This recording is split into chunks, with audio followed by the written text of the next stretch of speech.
Epístola del apóstol Pablo a los Colosenses, Romanos, 1 Corintios, 2 Corintios, Gálatas, Efesios, Filipenses y Colosenses.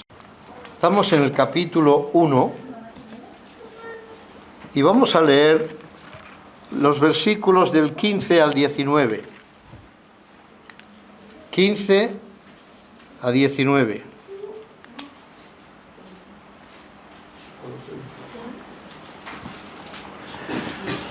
Versículos 15 a 19 de Colosenses, capítulo 1.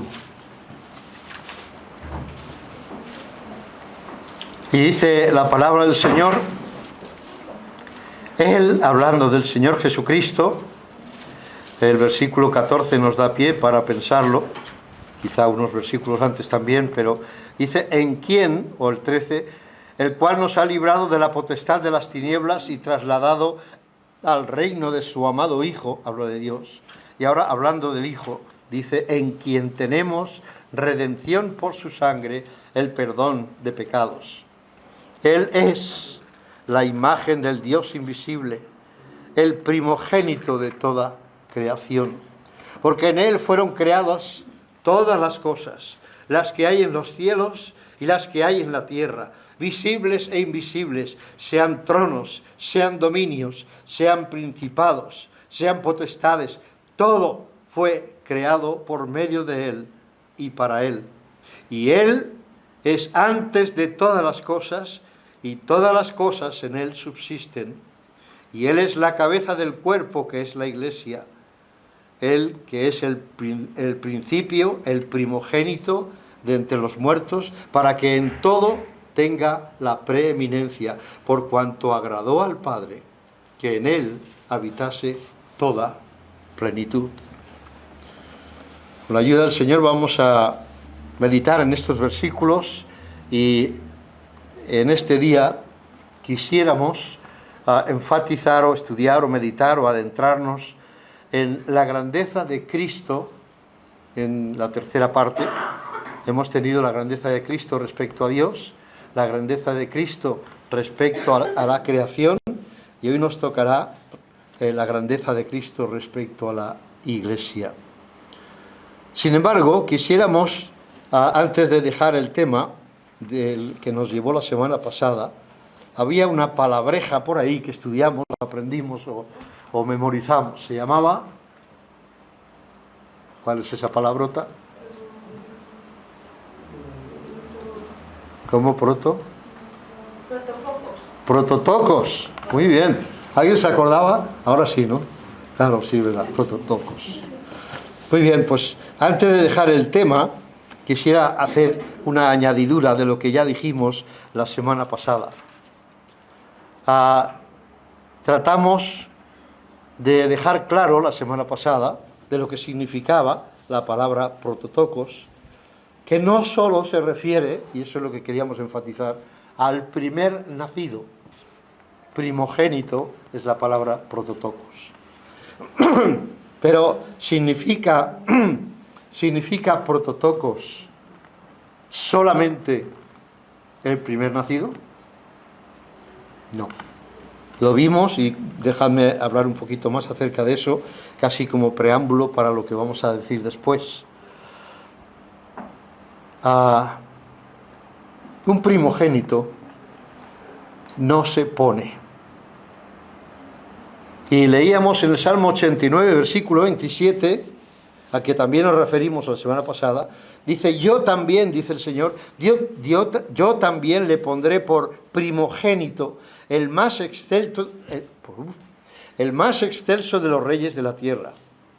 Estaba hablando directamente de David y indirectamente del Señor Jesucristo. Ahora bien, en ninguno de los casos, ni David fue el primer creado, el primer nacido, ni el Señor Jesucristo tampoco. Hubieron muchos millones de personas que nacieron antes que Él. ¿Estamos de acuerdo en eso, no? Lo que queremos decir es que si alguien ya es primogénito por nacimiento, ya no se le puede poner como primogénito, porque ya lo es. ¿Está claro eso, no? Sencillo, Para un domingo por la mañana se puede encajar bien eso, ¿no? No se puede poner a un primogénito que ya es primogénito. ¿Por qué se le puso a Jacob? Porque no lo era.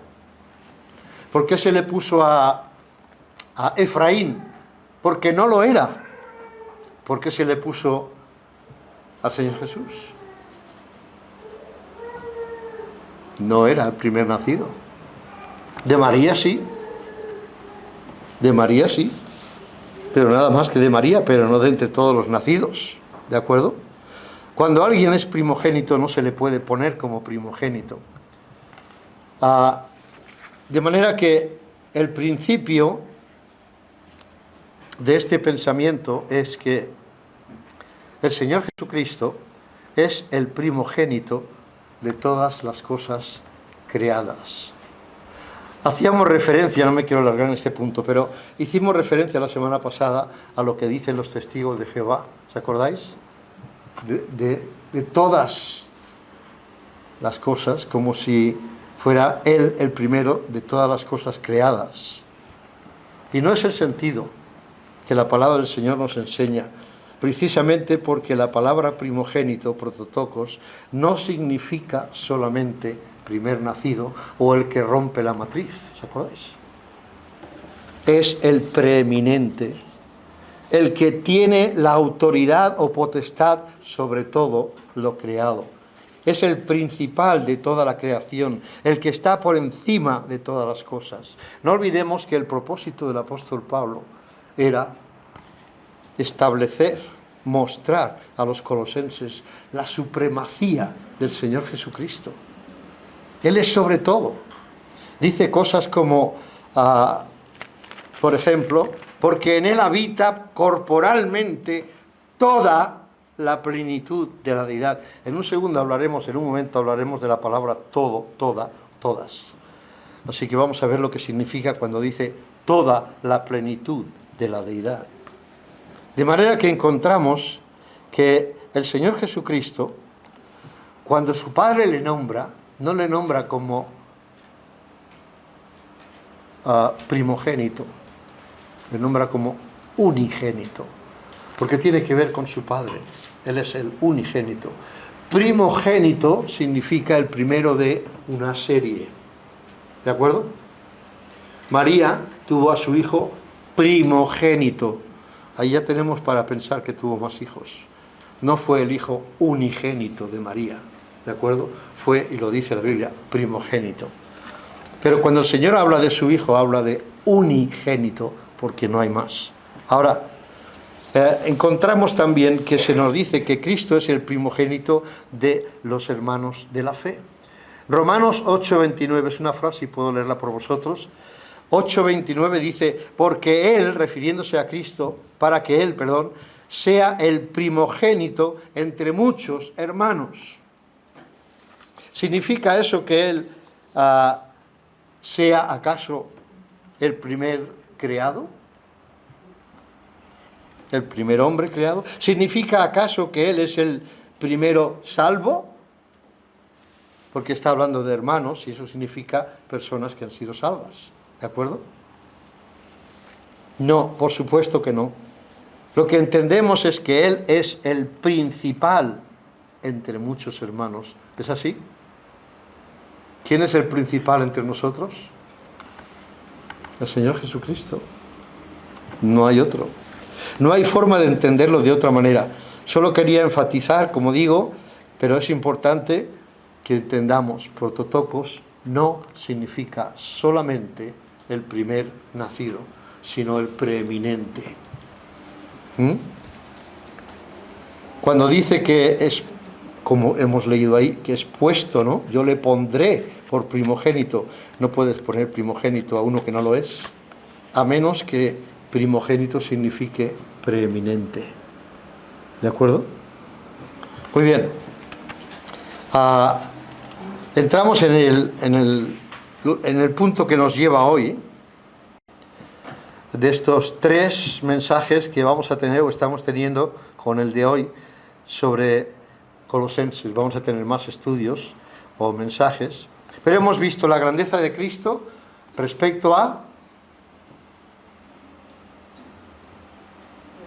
Dios. Hemos visto la grandeza de Cristo con respecto a la creación, y hoy vamos a ver la preeminencia de Cristo o la grandeza de Cristo con respecto a la Iglesia. Ese es nuestro tercer punto.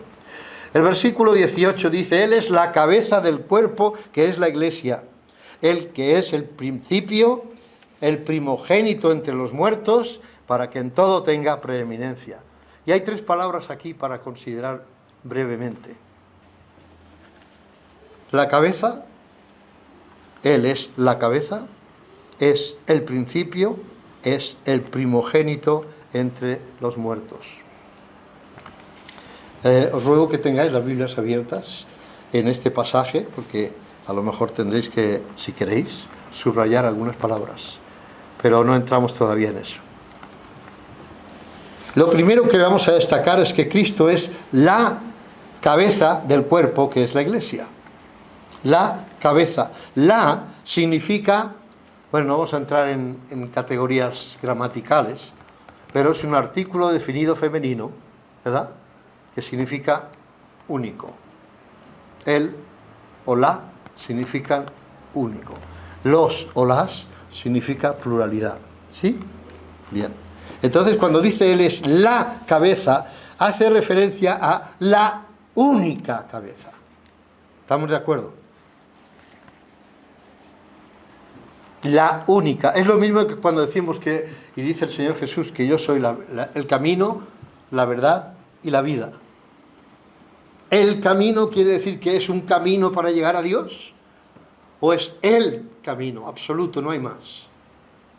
¿Él es la verdad o es una verdad? ¿Él es la vida o es una vida? ¿Verdad que entendemos que no, que solo hay un camino, una verdad y una vida? ¿Verdad? Una, él, la, ¿vale?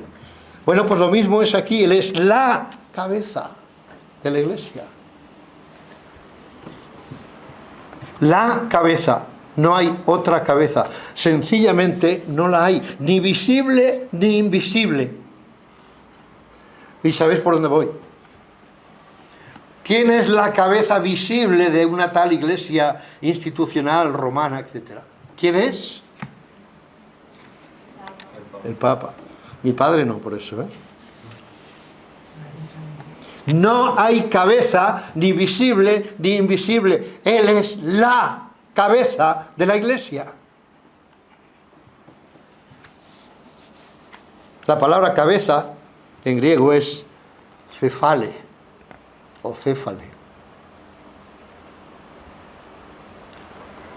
Te viene la palabra, tengo cefaleas. ¿Qué son cefaleas? ¿Qué? ¿Cómo es? Dolores de cabeza. ¿Por qué tendrá que ver con la cabeza cefalea? Porque viene del griego. ¿Vale? Muy bien. En Roma está sentado, como hemos visto, o hemos dicho, un hombre que se cree, o le han hecho creer, o las dos cosas juntas, se cree que es la cabeza visible de la Iglesia. ¿Acaso Dios tiene a su Hijo como cabeza de la Iglesia en el cielo y tiene otra cabecita aquí? Él es Cristo, es la cabeza. No hay más. La palabra define tanto, esa palabra, cabeza, en el sentido físico es cabeza, en el sentido gramatical o de ¿cómo se llamaría? No me acuerdo la palabra ahora. Para hablar significa liderazgo. Significa algo de lo cual todo emana. Efesios 4, 11 y 12, lo leíamos el viernes también en otro contexto, y Él mismo, hablando de Cristo, Él mismo constituyó a unos apóstoles, a otros profetas, a otros evangelistas, a otros pastores y maestros, a fin, con la finalidad, para perfeccionar a los santos para la obra del ministerio, para la edificación del cuerpo de Cristo. Pregunto, estos que Él constituyó, apóstoles, profetas, evangelistas, pastores y maestros, ¿dónde están? ¿Los constituyó allí en el cielo? A ver si me seguís la idea. nos constituyó aquí en la tierra? Amén. ¿Sí? Desde allí del cielo nos constituyó. ¿Es lo que nos dice, sí o no? Amigo, nos constituye desde allí. Quiere decir que desde allí la cabeza de la Iglesia dirige. No necesita a ninguna cabecita ni cabezón que le quiera representar. No hay tal cosa. Él es quien nombra a sus siervos, no nosotros. También hablábamos un momento en este tema el viernes acerca de cuando nosotros nombramos a alguien, muchas veces nos equivocamos, ¿verdad? Él es quien dirige y quien debe dirigir a su iglesia. Precisamente porque Él dijo: sobre esta roca edificaré mi iglesia y las puertas del Hades no prevalecerán contra ella. ¿Verdad? Por eso es Él quien la dirige. Pero cuando Él no es quien la dirige, entonces las puertas del Hades sí prevalecen contra esa iglesia. Y eso es lo que le ha pasado a la iglesia de Roma. El solo hecho de nombrar a un representante de Cristo, vicario de Cristo en la iglesia, es lo que significa, o cabeza de la iglesia, es un insulto al Señor Jesucristo. Un insulto. Un día se dará cuenta, aunque será muy tarde. Ese que está sentado ahí en Roma. Es algo como decir, tú estás ahí en los cielos, no puedes dirigir las cosas de la tierra. Tenemos que nombrar a alguien que te represente. ¿Es un insulto? Él es la cabeza. Nadie más puede ni sustituirle ni representarle. Oye, los pastores no son representantes de Cristo, ¿eh? No somos papas. Somos papás. Algunos, pero papas, ¿no? ¿Vicarios? No. ¿Representantes de Cristo? No. Él se sobra y se basta para ser cabeza de la iglesia. ¿Vamos a limitarle? ¿O vamos a hacer como se conducen las empresas, ¿no? El dueño está allí y este es el que le representa. No. Él está, o es que solo puede estar en el cielo. Y como solo puede estar allí, las cosas de aquí las tenemos que llevar nosotros. ¿Es por eso?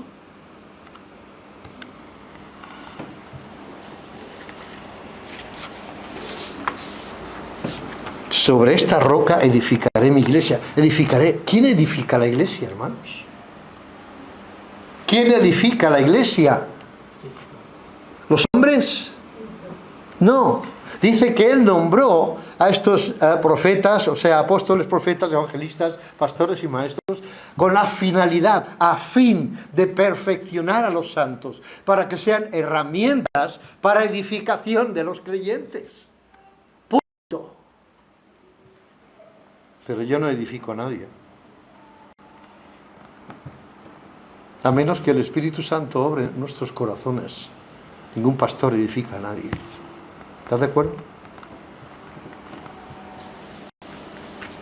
Él es quien edifica la casa. ¿Y sabes por qué? Porque la casa es suya. La iglesia es suya.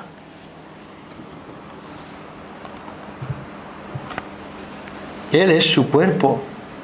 Digo, la iglesia es su cuerpo. Él es quien edifica su cuerpo. Él es su Salvador. El versículo siguiente, o 2 o 3 más adelante, dice, después de, a fin de perfeccionar a los santos para la obra del ministerio, para la edificación del cuerpo de Cristo. Él es el que pone para esa edificación del cuerpo de Cristo. Dice, sino que siguiendo la verdad en amor, crezcamos en todo en aquel que es la cabeza. Crezcamos en todo en aquel que es la cabeza. Esto es Cristo. Versículo 15 de Efesios 4. Hermanos y amigos, Él comenzó su iglesia. Él la sustenta, Él la edifica, Él escoge a sus siervos, Él se entregó por ella, Él vendrá a buscarla un día y un día la hará su esposa. No hay necesidad de ningún cabeza, pretencioso cabeza de la iglesia.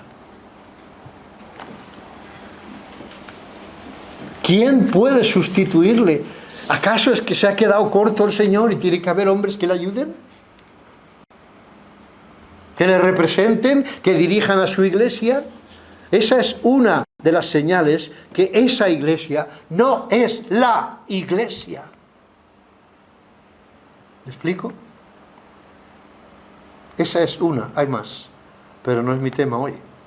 Pero esa es una de las razones por la que esa iglesia no es la iglesia. Está usurpando, hay alguien y algunos que están usurpando el poder y la autoridad de Dios a través de su Hijo. Él edificó su iglesia. ¿Acaso necesita el Señor un sustituto para que actúe por Él en la tierra porque Él no tiene potestad? ¿Sabes lo que Él dijo? Toda potestad me es dada. ¿Dónde? En el cielo y en la tierra. Esto es la tierra, ¿no? A ver si me he confundido. Si esto es la tierra, Él tiene toda autoridad. ¿Qué necesitamos? Ni necesita nadie de alguien que le represente en su autoridad. Es lo más falso que se ha podido inventar el hombre. ¿Necesita el hombre? ¿Necesita un hombre para dirigir a su iglesia? Porque él no puede.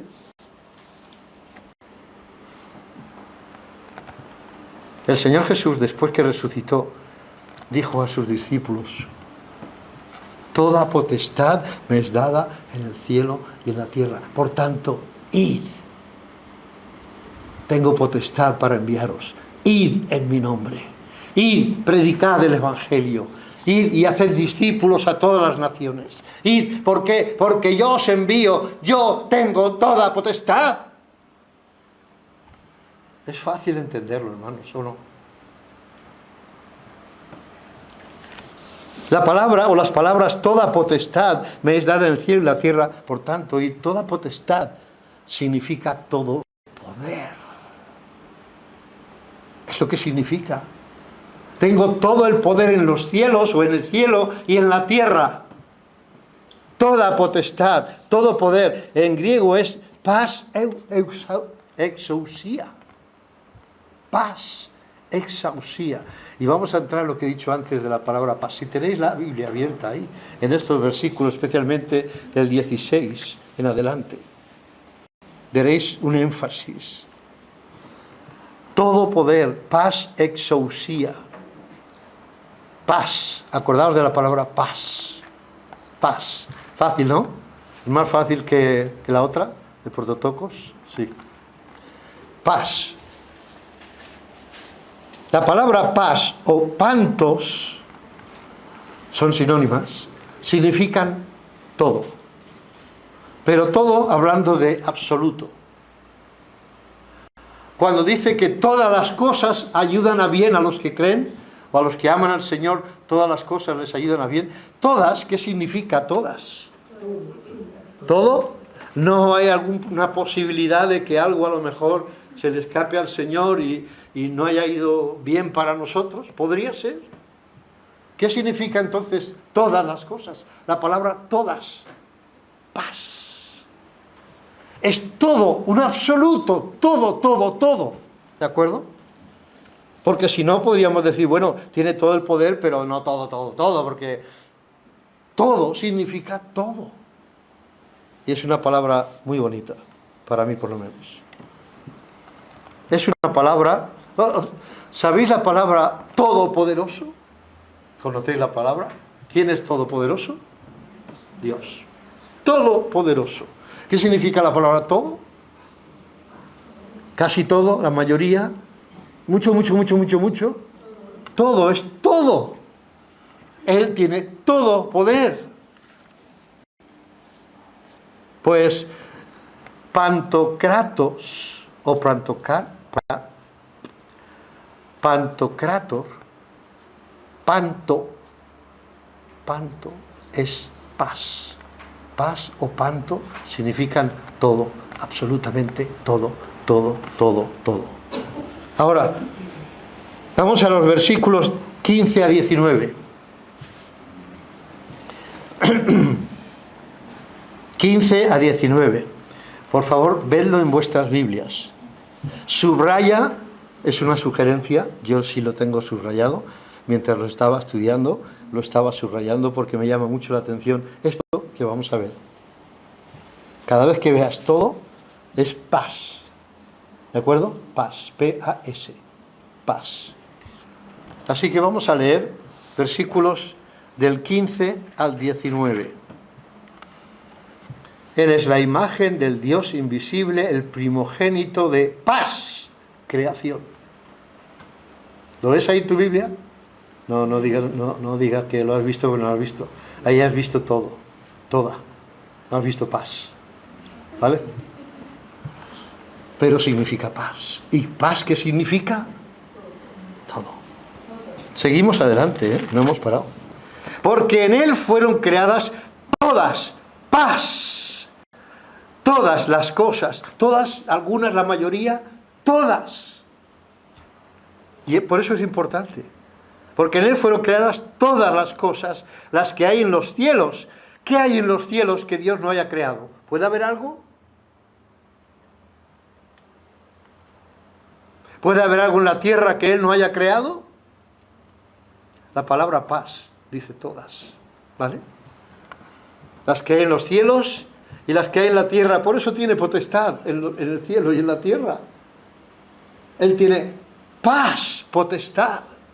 Él tiene toda potestad en los cielos y en la tierra, o en el cielo y en la tierra.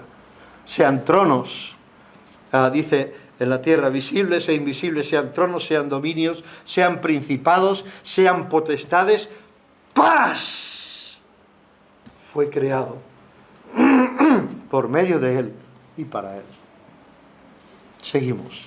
Y Él es antes de paz las cosas. ¿Me entendéis cuando digo paz? Supongo. Él es, dice, antes de paz de todas las cosas. Y paz, todas las cosas, en Él subsisten. Hablábamos no hace mucho, ¿verdad? Porque es que no hay cataclismos, salvo los que sean permitidos por Dios, por el Señor, por Cristo, que los creó. Porque la Tierra no se desvía de su órbita, ni la Luna tampoco. Imaginas que un día se vuelvan locos, ¡pam, pam, pum, pam, chum, pum! Y chocamos con el Sol, con Marte, con Júpiter y un desastre ahí, ¿verdad?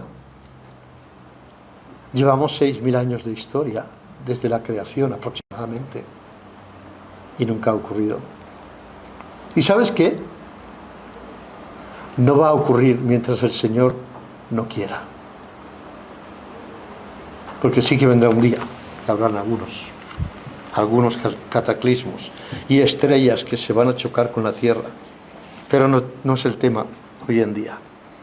Pero seguimos leyendo. Él es antes de todas las cosas y todas las cosas en Él subsisten. El día que deje el Señor Jesús de sostener a su creación, será el caos. El caos del que hablan ellos, los evolucionistas, que ocurrió en el Big Bang. Entonces va a ocurrir un Big Bang. Todas las cosas en Él subsisten. Versículo 18. Y Él es la cabeza del cuerpo, que es la Iglesia.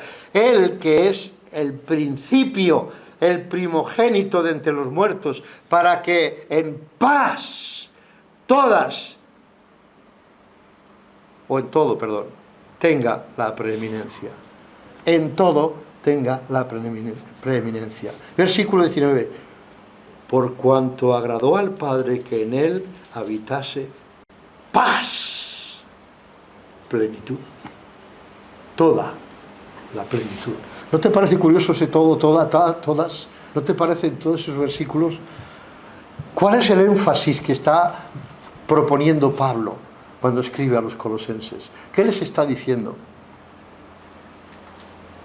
Cristo es la máxima autoridad absoluta en todo. Él es el creador, Él es la imagen de Dios, Él es el cabeza de la iglesia.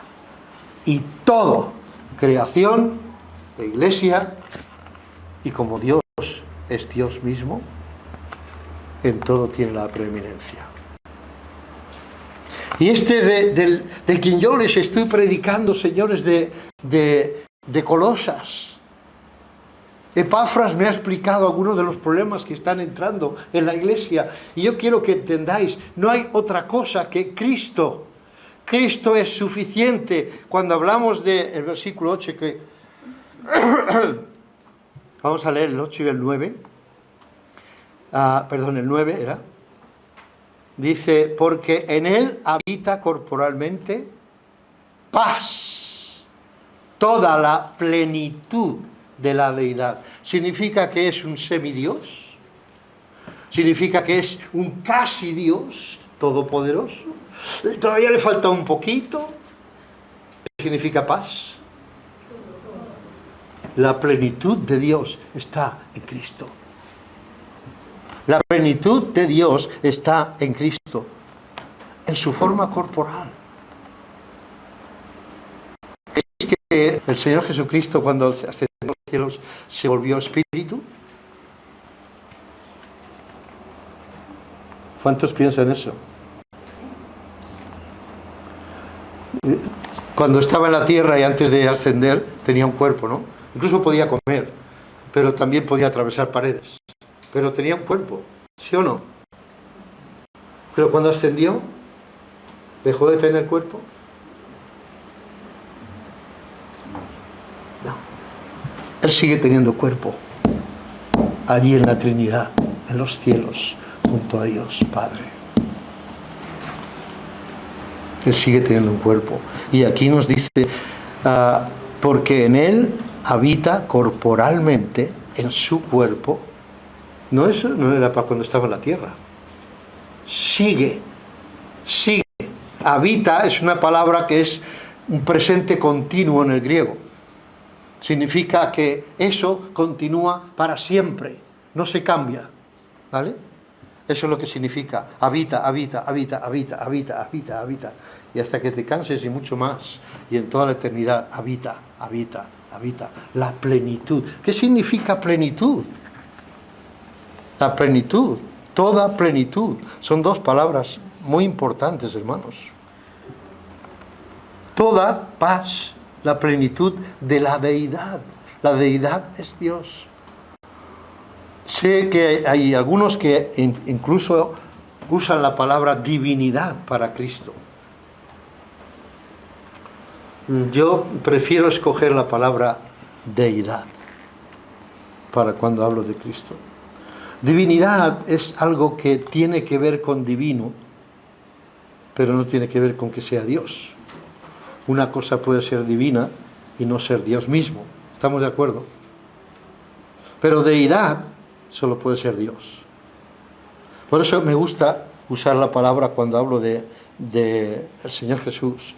Me gusta decir que Él es Dios. En Él habita la deidad de Dios. Y no se puede tener la deidad de Dios, toda la plenitud de la deidad de Dios, y no ser Dios. No se puede.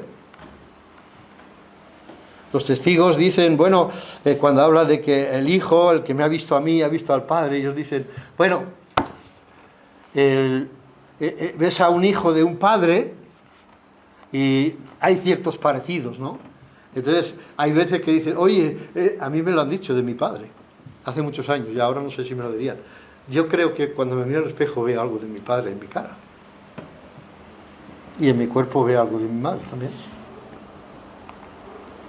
Pero, ¿significa eso? Significa que eres clavado a tu padre, ¿verdad? Entonces, claro, si te veo a ti, estoy viendo a tu padre. ¿Es eso lo que significa? Cuando le dijo Felipe, tanto tiempo llevo dice, tanto tiempo llevo con vosotros, Felipe, y no me has conocido. El que me ha visto a mí ha visto al Padre. Bueno, es que cuando hay hijos que se parecen mucho, y él se parece mucho a su padre, pero no es Dios. Pues aquí, ¿qué le diremos? En él habita corporalmente, en su cuerpo, toda la plenitud. Bueno, un hijo que se parece mucho a su padre, ¿es su padre? ¿Tiene la plenitud de su padre? Luego entonces no podemos entenderlo así, este versículo, porque en él habita corporalmente toda la plenitud de la deidad. Todo lo que es Dios habita en el cuerpo de Cristo. Spurgeon hizo este comentario: dos palabras poderosas, toda plenitud. Dos palabras poderosas, plenitud, la cual es una palabra sustancial, comprensiva y expresiva en sí misma. Eso lo dijo Spurgeon. Y la palabra toda, la cual es una gran pequeña palabra, que incluye la totalidad. Cómo se combinan en la expresión de toda plenitud. Tenemos ante nosotros una extrema riqueza de significado. Toda plenitud, es decir, es lo mismo que decir es la imagen del Dios que no se ve, del Dios invisible. Así que hemos visto esta palabra, toda. También queremos ver la palabra del versículo que leíamos antes, esas tres palabras que decía el versículo 18, Él es la cabeza del cuerpo que es la Iglesia, el principio, el que es el principio, el primogénito entre los muertos. Vamos a la palabra principio. Hemos hablado de la cabeza. Ahora vamos a hablar del principio. Cristo es el principio. ¿Pero el principio de qué? De paz. De todo. Es el principio de todo. ¿Hay algo que exista que no haya sido creado por Dios? Perdón, para no confundiros. ¿Hay algo que exista en el mundo, en el universo, en el cielo, que no haya sido creado por Cristo? Y miráis como diciendo, uy, qué preguntas. Este pastor se ha vuelto hoy muy teológico. No, estoy tratando de desgranar las Escrituras para mayor entendimiento.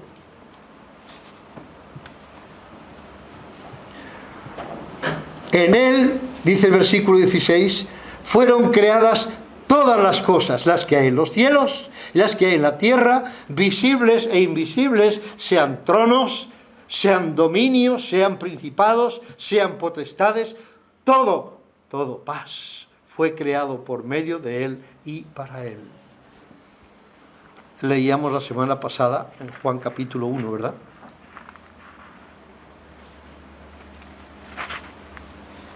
Todas las cosas, versículo 3, capítulo 1, 3, todas las cosas por él, Cristo, el Verbo de Dios, todas las cosas por él fueron hechas y sin él nada de lo que ha sido hecho fue hecho.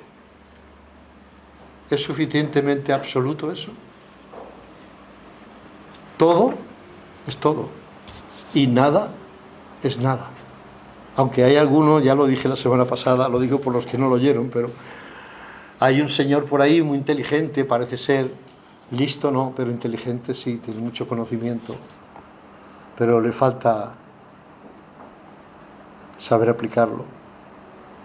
Él dice, es que de la nada salió algo. Un científico muy reconocido. ¿Tú lo has oído alguna vez eso? De la nada, o a lo mejor te lo han enseñado en la clase, no sé. De la nada, no, pues no estudias esa área. De la nada salió algo. ¡Qué bonito! Se ha quedado el hombre, vamos, ya lo pueden enterrar, porque ya lo ha hecho todo. Por favor, ¿habrá solemne tontería mayor que se pueda decir? Ex nihilo nihil fit. De la nada, nada sale. Un axioma que todo el mundo, Todos los científicos de todo el mundo aceptan y admiten ex nihilo nihil fit. De la nada, nada sale. Pero este señor es más listo que nadie. Y dice, no, de la nada salió algo. Y de ahí empieza el Big Bang, se va formando esa pelota, esa bolita, que con mucha presión y calor y materia y energía y todo eso, ¡pah!, explota. Y ahí sale todo. ¿Qué me parece? ¿Eh? Se ha quedado tan pancho. Habrá ignorancia mayor. Mira que yo soy ignorante. Pero hasta ahí llego. Pero este hombre parece que no. De la nada, nada sale. No me explique usted cuentos de hadas. De la nada no puede salir nada porque no hay nada. ¿Lo entiende o no lo entiende?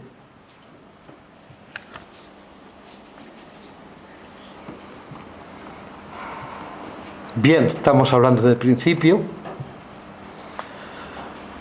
Cristo es el principio de todo.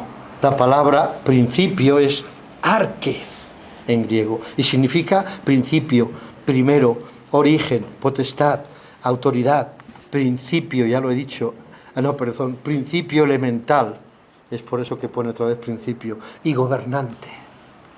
Todo eso encierra la palabra principio.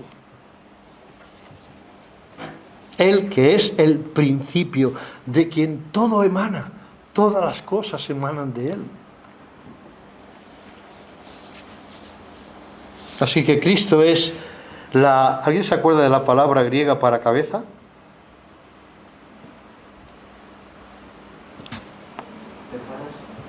Ajá.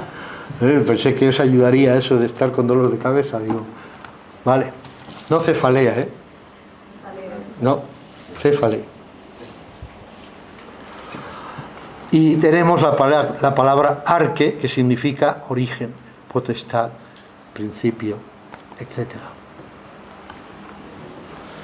La palabra protococos, que viene después en este versículo, el primogénito entre los muertos, primogénito es prototocos, ya lo sabemos eso. Esa sería la tercera palabra que tendríamos que estudiar.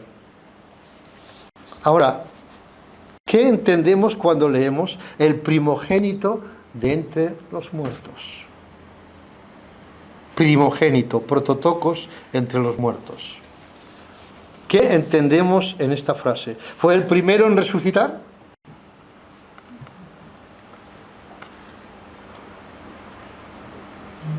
¿Fue el primero en resucitar? ¿Sí? Algunos dicen sí, otros no. Pero es que unos han pensado y otros no. ¿Fue el primero en resucitar? No. Ahora cuando ya van pensando, entonces, es verdad, no fue el primero. Vale. No fue el primero. Entonces, ¿cómo se le puede llamar primogénito si primogénito significa el primero? Si él no fue el primero en resucitar. ¿Qué quiere decir primogénito? Prototocos. Hubieron otras personas que resucitaron antes que él. Por lo menos recuerdo a 7 contando con un grupo, no solo con una persona. El hombre que resucitó en la tumba de Eliseo. En Segunda de Reyes 13 lo podemos ver. Estaban enterrando a un hombre. Hicieron el hoyo o desenterraron o lo que sea. Y ahí estaba el cuerpo o el esqueleto o lo que quedaba de Elías. ¿Vale? Eliseo. Y cuando lo iban a poner dentro, lo dejaron caer porque estaban viniendo los moabitas, que eran enemigos aférrimos, mortales, y lo dejaron caer al hombre muerto allí y se fueron corriendo. ¿Y sabes qué pasó? Bueno, tú a lo mejor no lo crees, yo sí. Yo creo en una ballena, en un pez grande, ballena no. No dice que fuera ballena, pero un pez grande que se tragó a Jonás, yo lo creo. Porque tú eres muy absurdo. Me es más fácil creer eso que no creer que de la nada puede salir algo. Me es más fácil. Además, que yo creo en un Dios todopoderoso, y usted, señor científico, ¿no? Entonces, si este Dios poderoso, todopoderoso, puede hacer cualquier cosa, puede hacer eso, ¿o no? Bueno, pues ese fue el primero que yo recuerde. El segundo fue el hijo, no en orden, no lo estoy diciendo en orden, pero el hijo de la viuda de Sarepta. Todos recordáis eso también, ¿no? ¿Sí? ¿Lo hemos leído alguna vez? Bueno, no voy a explicar la historia porque si no se me va el tiempo. En tercer lugar, Eliseo resucitó al hijo de la Sunamita.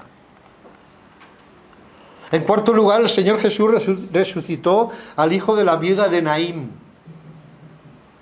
A ti te digo, joven, levántate. El Señor Jesús resucitó a la hija de Jairo, Talita Kuma, y se levantó de los muertos. En sexto lugar, todos sabemos resucitó a Lázaro. Muy bien. Y en séptimo lugar, y por eso he dicho lo del grupo, cuando el Señor Jesús murió, dice que las tumbas de muchos fueron abiertas. ¿Te parece que el Señor Jesús fue el primero que resucitó? ¿Fue el primero? ¿Qué quedamos? A lo mejor quien dice que sí está pensando en otra cosa. Todos estos que he nombrado resucitaron antes que Él, para volver un día a morir otra vez. Entonces, ¿en qué sentido es el primogénito de entre los muertos? El Señor Jesús, primogénito de entre los muertos. ¿En qué sentido? No es el primogénito en tiempo. No es el primogénito diciendo, fue el primero que resucitó. No está hablando otra vez. Ahí primogénito no significa el primero de. Significa el prominente de entre. ¿De acuerdo? Es supremacía, es importancia. De hecho, todos los que han muerto en la esperanza del Redentor prometido en Génesis 3, 16, 15, 16, no me acuerdo.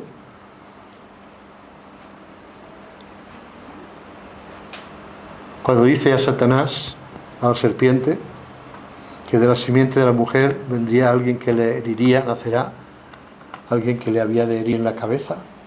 Ese es el protoevangelio. Eso es lo que se entiende la primera promesa, el embrión, que está hablando de la venida de Cristo, del Hijo de Dios, del enviado de Dios para redención del hombre que acababa de pecar y todos los hombres que vendrían después de él. La primera promesa del Redentor. Ahora, Él es el más importante de todos los resucitados. Porque si el Señor Jesucristo no hubiese resucitado, no tendrían resurrección. Nadie. Nadie. Entonces los que resucitaron fue porque Dios lo hizo.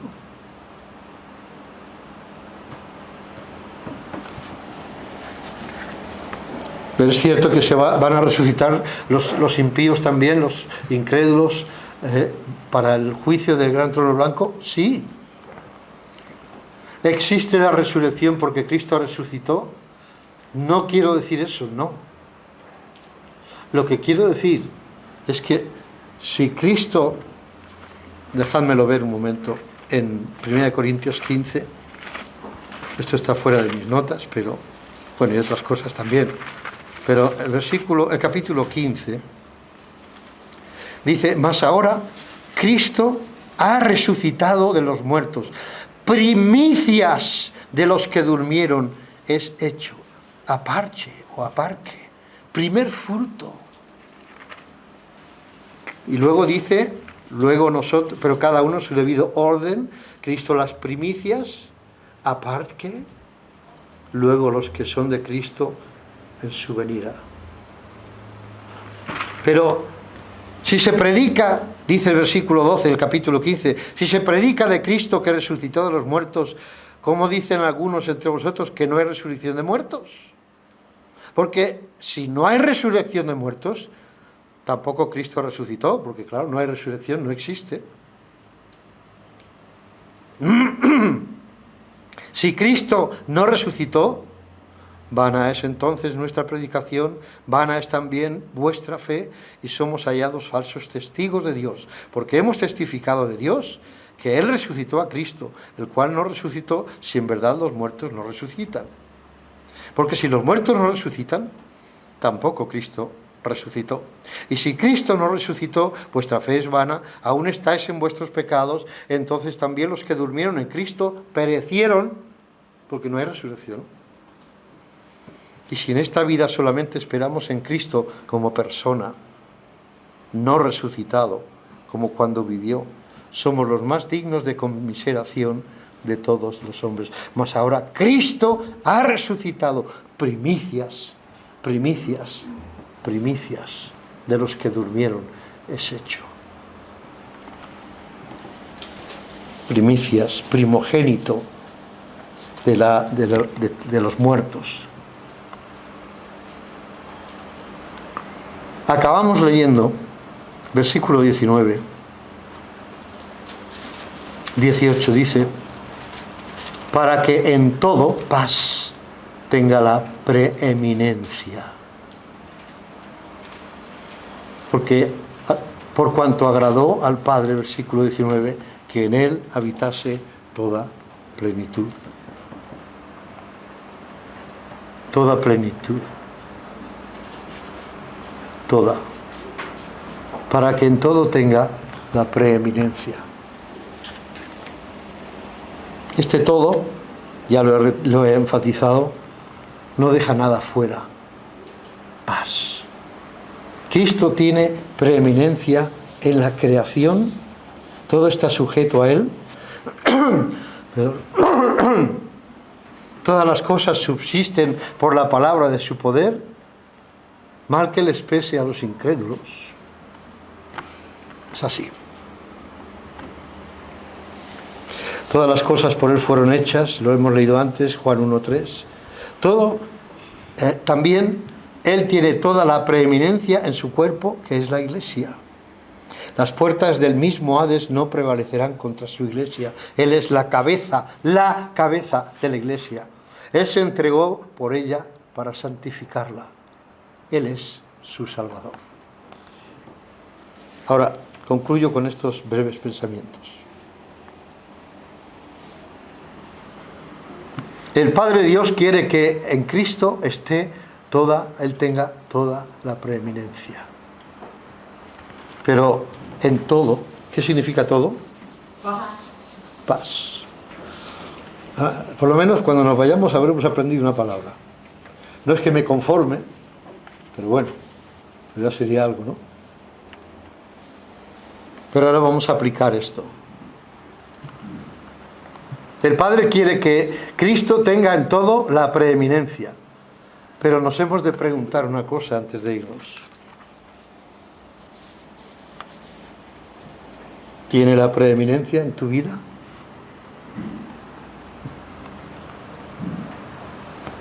¿Tiene la preeminencia en tu vida? Dios quiere que su Hijo tenga la preeminencia en todo. ¿Tiene la preeminencia en tu casa?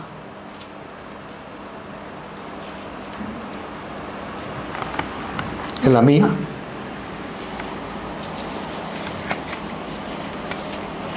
¿Es Él el principio, el principal en tu vida?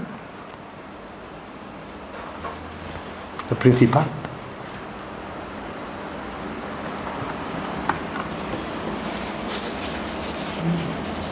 En tu corazón, en tus decisiones, en tu cartera, en tus prioridades, Él es el preeminente en tu vida.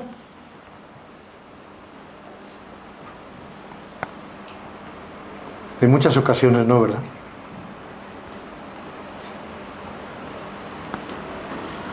Hay cosas que entendemos como lícitas y como son lícitas las ponemos donde queremos y tenemos nuestro orden de prioridades puestas a nuestro antojo según nos vaya bien. Primero, buen trabajo, que me den un buen dinero, si puede ser. Segunda prioridad, estudiar los que estudiáis para poder tener un buen dinero y un buen trabajo. Aún no habéis llegado allí, pero estáis en camino, ¿verdad? En tercer lugar, tener una buena casita. En cuarto lugar, tener, o el tercero o el segundo es igual, una buena familia. ¿Hay algo malo en todo eso? Yo no he dicho que sea nada malo, ¿verdad? Pero en todo eso tiene el Señor la preeminencia. Esa es la pregunta. Mas buscad primeramente, ¿qué significa primeramente? No estoy hablando con analfabetos, todos sabemos qué significa primeramente, ¿verdad? Mas buscad primeramente el reino de Dios y su justicia, y todas estas cosas que beberé, que comeré, nos dice el contexto, que vestiré. ¿Te preocupa qué vas a comer, qué vas a beber y qué vas a vestir el día de mañana? Si me dices que no, me estás mintiendo. Claro que nos preocupa. A todos nos preocupa. Pero el Señor no te está diciendo olvídate de todo eso. Olvídate de todo eso, no te preocupes. Vive tu vida y tranquilo y ya vendrá lo que tenga que venir. No, esa no es la forma que el Señor quiere que vivamos. Pero lo que sí quiere es que en todo tenga el Señor Jesús la preeminencia. ¿Estamos de acuerdo?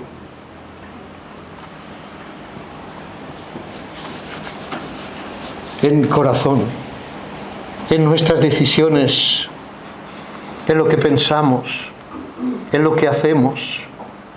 Hermanos, hemos visto la grandeza de Cristo con respecto a Dios. Él es la imagen del Dios invisible. Hemos visto la preeminencia o la grandeza de Cristo en su creación, en la creación. Todo está sujeto a Él. Todo está sustentado por Él. Y hemos visto la eminencia, la grandeza de Cristo con respecto a la Iglesia.